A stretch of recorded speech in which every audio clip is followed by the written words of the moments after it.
नमस्कार, good morning. आज है 11 जनवरी 2021 और 11 जनवरी 2021 की आज सुबह की बड़ी खबरें हम आपके लिए लेकर आए हैं। सीएम ने तलब किए अधिकारी, मुख्यमंत्री हेल्पलाइन में कितनी शिकायतें मिली, कितने का हुआ निपटारा, खंगाला जाएगा रिकॉर्ड। प्रदेश में चल रही मुख्यमंत्री हेल्पलाइन में कितनी शिकायतें अब तक हो चुकी हैं और कितनों का निपटारा किया गया है, इसका पूरा रिकॉर्ड खंगाला जाएगा। मुख्यमंत्री इसकी समीक्षा करने जा रहे हैं, जिन्होंने मंगलवार को अधिकारियों को तलब किया है। अधिकारी बताएंगे कि किस तरह की शिकायतें इस हेल्पलाइन में हुई हैं और कैसे यह लोगों के लिए मददगार साबित हो रही है। मुख्यमंत्री की यह दूसरी समीक्षा बैठक होगी। इस बैठक में अधिकारियों को प्राप्त शिकायतों के निवारण को लेकर किए गए कार्यों की प्रोग्रेस रिपोर्ट के साथ आने को कहा गया है। सीएम हेल्पलाइन सेवा सरकार की काफी महत्वपूर्ण योजना है। इसके माध्यम से सरकार लोगों की शिकायतों का घर बैठे निवारण करवा रही है। इस योजना पर अधिकारी किस तरह से काम कर रहे हैं, यह जानने के लिए मुख्यमंत्री मंगलवार को अधिकारियों के साथ बैठक कर इसकी प्रोग्रेस को देखेंगे। सीएम हेल्पलाइन की समीक्षा बैठक में मुख्यमंत्री लोगों से सीधे जुड़े महत्वों के कार्यों को लेकर लोगों की प्राप्त शिकायतों की समीक्षा करेंगे। इसमें लोक निर्माण विभाग, जल शक्ति, बिजली, शिक्षा, स्वास्थ्य, राजस्व, बागवानी और कृषि, खाद्य एवं आपूर्ति विभाग शामिल है, जो लोगों से सीधे जुड़े हुए। इन विभागों में से किसकी सबसे ज्यादा शिकायतें प्राप्त हुई है और उन शिकायतों का स्टेटस क्या है, यह अधिकारियों से नहीं बल्कि मुख्यमंत्री खुद लोगों को फोन करके उनसे पूछेंगे। इस बैठक को काफी महत्वपूर्ण माना जा रहा है। इसी के माध्यम से सरकार फील्ड में हो रहे कार्यों की भी फीडबैक लेगी। जनमंच न होने से प्रदेश में मुख्यमंत्री सीएम हेल्पलाइन के माध्यम से ही लोग अपनी शिकायतों और समस्याओं को सरकार तक पहुंचा पा रही है। ऐसे में लोगों की शिकायतों या समस्याओं को हल्के लेने वाले अधिकारियों के खिलाफ कार्रवाई किए जाने के संकेत जारी कर चुके हैं। बिना समाधान डिलीट क्यों की शिकायत। मुख्यमंत्री ने इससे पहले की समीक्षा बैठक में भी बिना समाधान के शिकायत को डिलीट किए जाने पर अधिकारियों की जवाबदेही सुनिश्चित की है। समीक्षा बैठक में कोरोना के खिलाफ चल रही जंग को लेकर व्यवस्थाओं पर बातचीत होगी, क्योंकि इसमें लोगों को शिकायत करने को कहा गया था। वहीं संक्रमितों से फीडबैक भी इसके माध्यम से लिया गया है। प्रधानमंत्री किसान सम्मान निधि योजना में भ्रष्टाचार, केंद्र सरकार ने 20.48 लाख अयोग्य लोगों को बांट दिए 1364 करोड़। प्रधानमंत्री किसान सम्मान निधि योजना के तहत 20.48 लाख अयोग्य लाभार्थियों को 1364 करोड़ रुपए का भुगतान हुआ है। यह जानकारी केंद्रीय कृषि मंत्रालय ने सूचना के अधिकार आरटीआई के तहत मांगी गई सूचना के जवाब में दी है। सरकार ने अभी हाल ही में 25 दिसंबर को लाभार्थी किसानों के खातों में 7वीं किस्त के तहत 2000 रुपए ट्रांसफर किए थे। इस जानकारी के सामने आने के बाद यह साफ हो गया है कि केंद्र की मोदी सरकार ने चुनावी फायदा उठाने के लिए यह योजना शुरू की थी और सरकारी खजाना लुटाने से पहले यह भी नहीं सोचा कि लाभ लेने वाले इसके हकदार हैं भी या नहीं।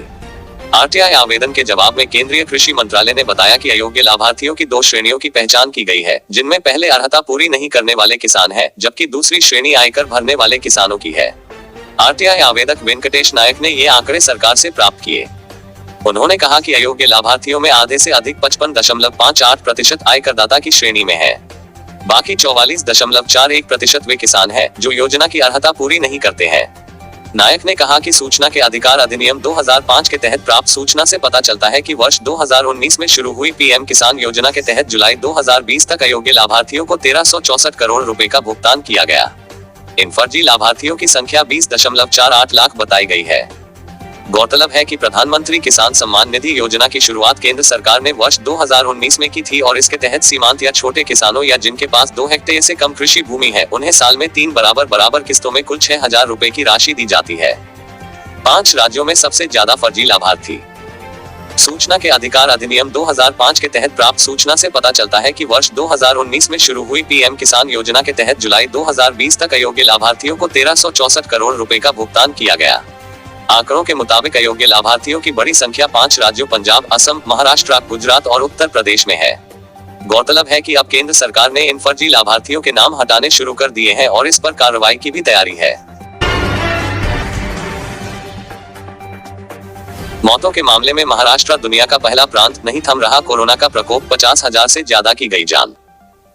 महाराष्ट्र में कोरोना वायरस 50,000 से ज्यादा मरीजों की जान ले चुका है और यह विश्व का पहला ऐसा राज्य है जहां वैश्विक महामारी कोविड से इतनी अधिक मौतें हुई हैं। देश में इस जानलेवा वायरस का सबसे अधिक कहर महाराष्ट्र पर ही टूटा है। रविवार को राज्य में 34 और मरीजों की कोरोना वायरस से मौत होने से मरने वालों की कुल संख्या 50,061 पर पहुंच गई। विश्व में वायरस का सर्वाधिक प्रकोप अमेरिका में हुआ है, जहां कोरोना संक्रमितों की कुल संख्या 2,27,14,728 पर पहुंच गई है और संक्रमण से 3,81,557 मरीजों की मौत हो चुकी है।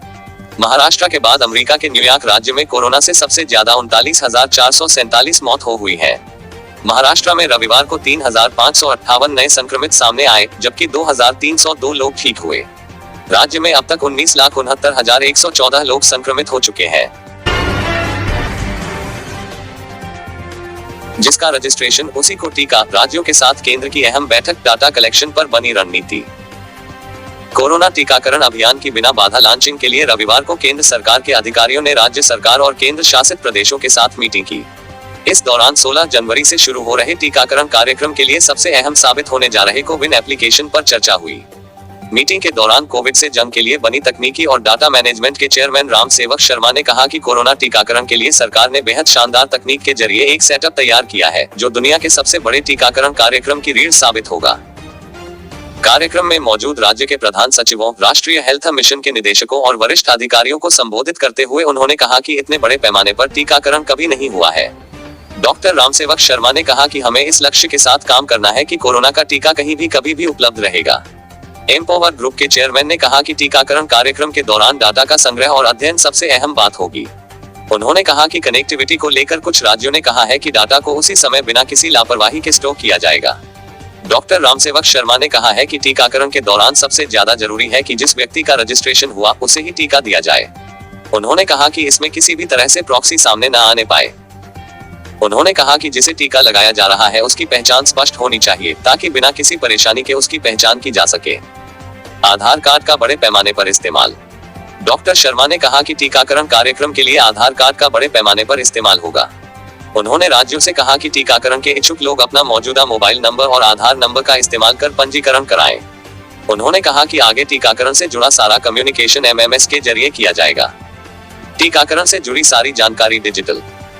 केंद्र सरकार के मुताबिक ये बेहद जरूरी है कि टीका लेने वाले शख्स की पहचान हो सके और उसका डिजिटल रिकॉर्ड रखा जा सके कि उसे कौन वैक्सीन दे रहा है, कहां दे रहा है और उसे कौन सी वैक्सीन दी जा रही है। मैदानी इलाकों में लुढ़का तापमान। विभाग का पूर्वानुमान, प्रदेश में 16 जनवरी तक बारिश नहीं। हिमाचल प्रदेश में फिर से तापमान गिरना शुरू हो गया है। राज्य के मैदानी क्षेत्रों के अधिकतम तापमान में रविवार को 1 से 6 डिग्री तक की भारी गिरावट आंकी गई है। पहाड़ों पर शनिवार के मुकाबले तापमान में बढ़ोतरी हुई है। मौसम विभाग के पूर्वानुमान के तहत प्रदेश में 16 जनवरी तक मौसम साफ बना रहेगा। इस दौरान अनेक स्थानों पर धूप खिले रहने की संभावना जताई जा रही है। उधर प्रदेश के अधिकतर क्षेत्रों में रविवार को मौसम साफ बना रहा, मगर दोपहर बाद बादलों के घिरे से मैदानी इलाकों के अधिकतम तापमान में बीते शनिवार के मुकाबले गिरावट दर्ज की गई है।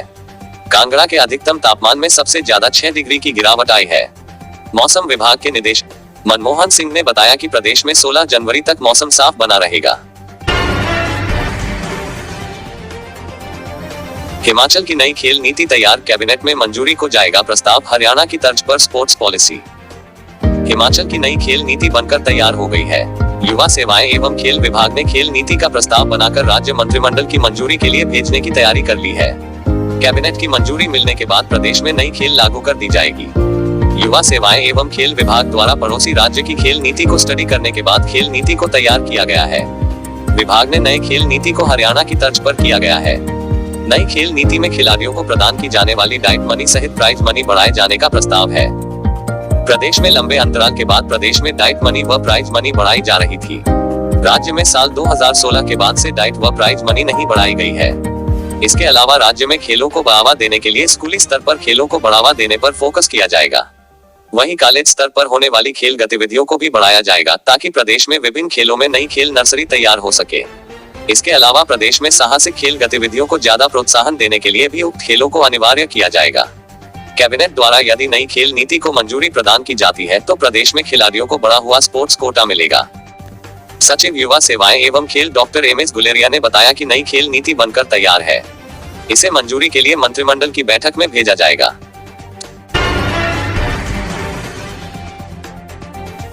हिमाचल में कोरोना से एक मौत, 86 नए पॉजिटिव मामले। हिमाचल प्रदेश में रविवार को कोरोना से फिर एक की मौत हो गई है। यह मौत कांगड़ा जिला में 70 साल की महिला की हुई है। प्रदेश में अब तक कोरोना से 947 लोगों की मौतें हो चुकी हैं। प्रदेश में कोरोना के 86 नए मामले आए हैं। संक्रमितों में बिलासपुर के 5, चंबा के 3, हमीरपुर के 2, कांगड़ा के 20, कुल्लू के 3, लाहौल स्पीति का 1, मंडी के 2, शिमला के 22, सिरमौर के 1, सोलन के 21 व ऊना के 6 मरीज शामिल हैं। प्रदेश में अब कोरोना संक्रमितों का कुल आंकड़ा 56,452 पहुंच गया है। वर्तमान में 971 कोरोना संक्रमितों का उपचार चल रहा है। वहीं 54,486 मरीजों ने कोरोना से जंग जीत ली है। 36 मरीज ऐसे हैं जो कि अपना उपचार करवाने प्रदेश से बाहर चले गए हैं। प्रदेश में अभी तक कुल 8,49,866 लोगों के टेस्ट किए जा चुके हैं, जिसमें से 7,93,080 मरीजों की रिपोर्ट नेगेटिव आ चुकी है। प्रदेश के विभिन्न जिलों से 4,122 संदिग्धों के सैंपल लिए गए, जिसमें से 3,758 सैंपलों की रिपोर्ट नेगेटिव आई है और 333 की रिपोर्ट आना बाकी है। Election update. शिमला के 8 में से 4 नगर निकायों पर कांग्रेस, 2 पर भाजपा का कब्जा। शिमला जिला की 3 नगर परिषद और 5 नगर पंचायतों में हुए चुनावों के अंतिम परिणाम घोषित हो गए हैं। रामपुर व रोहडू नगर परिषद तथा सुन्नी व चौपाल नगर पंचायत में कांग्रेस समर्थित, जबकि जुब्बल व कोटखाई नगर पंचायत में भाजपा समर्थित प्रत्याशियों ने जीत हासिल की है। ठियोग नगर परिषद में भाजपा व कांग्रेस ने बराबर की सीटें हासिल की है। नारकंडा नगर पंचायत की 3 सीटों पर भाजपा व 3 सीटों पर निर्दलीय प्रत्याशियों ने जीत हासिल की है। नारकंडा नगर पंचायत के 7 वार्ड बीजेपी 3, आजाद 3, कांग्रेस 1। ठियोग नगर परिषद के 7 वार्ड बीजेपी 3, कांग्रेस 3, आजाद 1। सुन्नी नगर पंचायत के 7 वार्ड कांग्रेस 4, बीजेपी 3। चौपाल नगर पंचायत के 7 वार्ड कांग्रेस 4, बीजेपी 3। रामपुर नगर परिषद के 9 वार्ड कांग्रेस 6, बीजेपी 3। रोहडू नगर परिषद के 7 वार्ड कांग्रेस 4, बीजेपी 2, आजाद 1। जुब्बल नगर पंचायत के 7 वार्ड बीजेपी 5, कांग्रेस 2। कोटखाई नगर पंचायत के 7 वार्ड बीजेपी 4, कांग्रेस 3। मंत्री गर्ग और सरवीन चौधरी के गृह वार्ड में भाजपा समर्थित प्रत्याशी हारे। सामाजिक न्याय एवं अधिकारिता मंत्री सरवीन चौधरी और खाद्य एवं आपूर्ति मंत्री राजेंद्र गर्ग के वार्ड में भाजपा प्रत्याशी को हार का सामना करना पड़ा है। वहीं कांग्रेस विधायक एवं पूर्व प्रदेशाध्यक्ष सुखविंदर सिंह सुक्खू के गृह क्षेत्र नादौन में कांग्रेस की बुरी हार हुई है। नगर पंचायत के सभी 7 वार्डों में कांग्रेस को एक भी सीट नहीं मिली है। वहीं पूर्व मंत्री जीएस बाली के गढ़ नगरोटा बगवा में भी भाजपा प्रत्याशी ने जीत दर्ज की है। मंत्री सरवीन के वार्ड नंबर 2 में राकेश चौहान की पत्नी उष्मा देवी जीती है। राकेश चौहान वह है जिन्होंने कुछ माह पहले मंत्री सरवीन के खिलाफ बेनामी जमीन खरीदने के आरोप लगाकर विजिलेंस में शिकायत पत्र दिया था। उष्मा देवी को 282, उनकी निकटतम प्रतिद्वंद्वी अनुपमा चौधरी को 165 वोट मिले। नगर पंचायत शाहपुर में कुल 7 वार्ड है। कांग्रेस दावा कर रही है कि उसने 7 में से 4 सीटें जीती है, 1 निर्दलीय है, 2 सीटें भाजपा ने जीती है।